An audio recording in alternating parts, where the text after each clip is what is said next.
All right, so this is a more spoiler heavy review, so spoiler warning, spoiler warning, spoiler warning. The show has heavy references to the rest of the MCU universe. Thor Dark World, we've got a lot of Avengers references in here. Loki is a different Loki, and what we find out is that the Time Variance Association sort of consolidates the timelines into one sacred timeline, which the Timekeepers have decided is their main timeline. Kind of like Earth 616 in the Marvel continuity, and then there's other branches of reality. So let's just say in the MCU, things are a little boring because they're trying to keep this one timeline, and Loki's kind of, tossing things up, like making things a bit more fun, a bit more interesting. This is just a way for us to see more Marvel, more of the universe, for things to get a little bit weirder and get a little bit more comic booky. Marvel and the MCU related to the Ultimate Comics, where the Ultimate Comics were a brand of comic books in Marvel that came out around 2000 that were people maybe like my age, kids growing up that didn't grow up with the older comic books, and they were simplified and they had more down-to-earth ways of approaching the story, like X-Men being a part of the Weapon X, or sort of like Super Soldier program, where the government put fluoride in the water, and all of a sudden the mutant gene from the Eternals pops up in people. They just made it kind of simple instead of it just being there's mutants all over the place.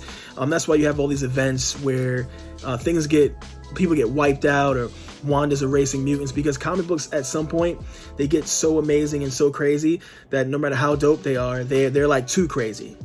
But with the MCU, they set all this up in a way where people who didn't grow up with comic books or never knew anything about superheroes could get used to the world that we're moving into now. We got Shang-Chi coming out.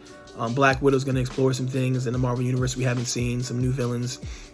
And then there's down-to-earth stories like The Falcon and the Winter Soldier. Loki is a beautiful, beautiful masterpiece because we're going to see the more science fiction side of Marvel. And like I've said, it feels like Doctor Who. It feels quirky. It feels weird. But the cool thing is we're going to have a version of Doctor Who where it's like $1 million budget.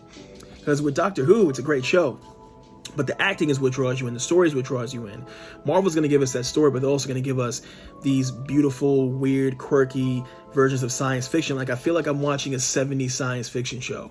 And just some of the callbacks to the rest of the Marvel Universe, seeing Thanos kill Loki, even just the cool things that Loki did in general to mess with time and time travel and heists and just things he did as a god of mischief. We find out he was D.B. Cooper, but D.B. Cooper is just some legendary tale about some guy who actually robbed a plane and then parachuted off the plane and no one knows where he's at, and he did it with millions and millions of dollars.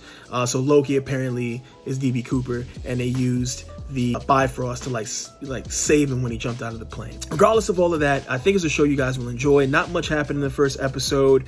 We find out Loki is the villain of the show and the hero because they're chasing down Loki. So the TVA guy played by Owen Wilson, he takes Loki to help him find Loki.